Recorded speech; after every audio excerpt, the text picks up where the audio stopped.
Mike Tyson will destroy Michael Spinks 2 rounds. I'm not one of those people who thinks that Michael Spinks has no chance against Mike Tyson. On the contrary, I think he has a very strong chance. Do you have a fear of Mike Tyson at all? No.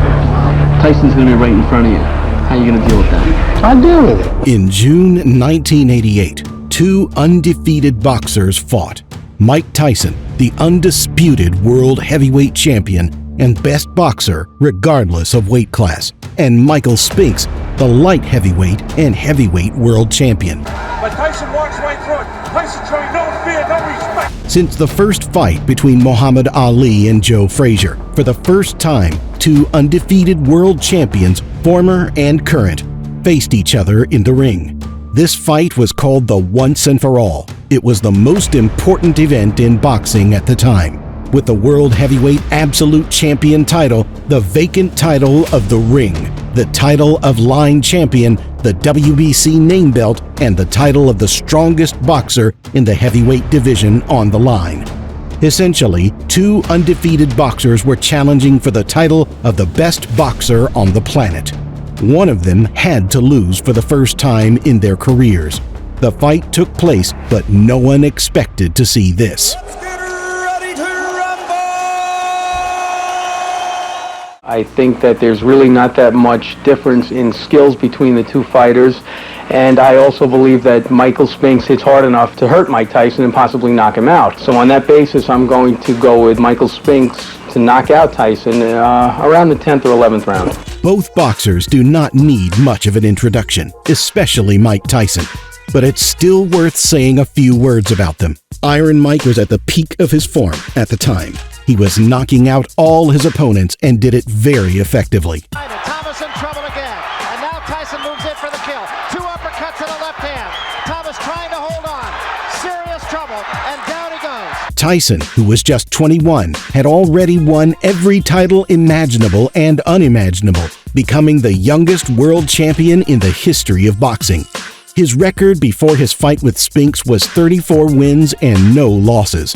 Of course, it was far from Rocky Marciano's unbeaten record of 49 wins and no losses, but it didn't matter. Everyone was afraid of Mike then and now, and he looked fantastic. Heavyweight champion of the world, Iron Mike Tyson. His opponent, Michael Spinks, however, was no slouch either. I don't want to go. I don't want to go. I don't want to go here.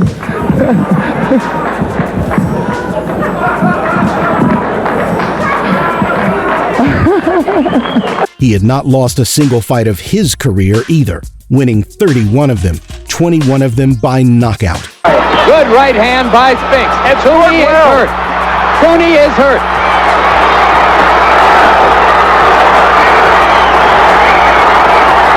Much as he was against Holmes. Looking strictly at the numbers, both Spinks and Tyson had similar stats, but there was one but. Most of the fights Spinks had were in the light heavyweight division. Moving up to heavyweight in 1985, Michael had only 4 fights, though he won all of them. He was the world's light heavyweight champion and also won the heavyweight title on the fly, beating Larry Holmes, a big man who had not lost any of his 48 fights in his career then. Spinks was champion in 2 weight classes, something no boxer had ever managed to do. I think Michael Spinks has an excellent chance of winning if Leon Spinks chauffeurs Mike Tyson around, or if Mike Tyson keeps driving around the way he has been himself.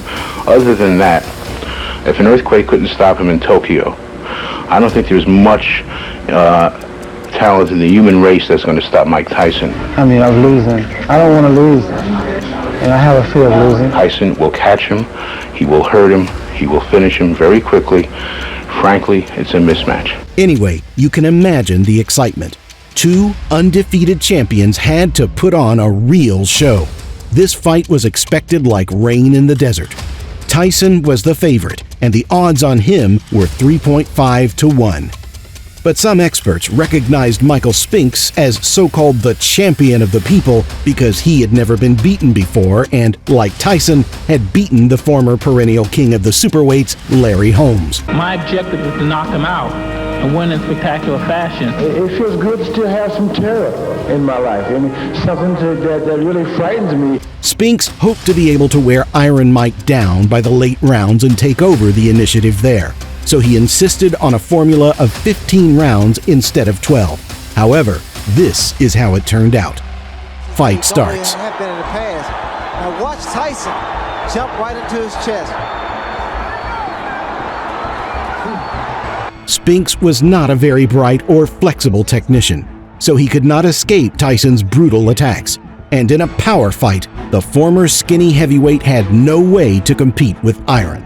You could see how much heavier Spinks was compared to his exemplary self, such as in that fight with Larry Holmes. Michael Spinks now, he's throwing his jab, but he has to keep those hands extremely high. Watch for the uppercuts too. Midway through round 1, Tyson delivered a left uppercut to the chin and then added a right hook to the body. Spinks went down on his knee and got up on the count of 3. Michael Spinks has to keep moving because every shot... Uppercut landed inside and Spinks went down. It was the left uppercut. After the fight resumed, Tyson sent his opponent to the mat again with a right uppercut to the head. Spinks stretched out on his back near the ropes. The referee opened the scoring a second time, but Michael's glassy eyes and unsuccessful attempt to get up forced him to stop the fight.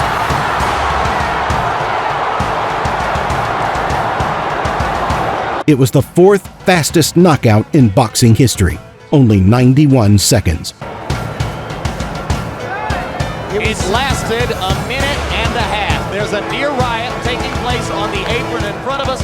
Only now is it beginning to calm down. So, my main objective was to go out there. Like I said, my trainer told me the whole purse is bet on 1 round. Now I come back to collect my money, and he said he was joking. He didn't make the bet. That's how the main fight of the year, the meeting of 2 undefeated world champions, fit into just 1 round. Yes, it was the round of the year, but no one expected Tyson to take on Spinks so easily and quickly.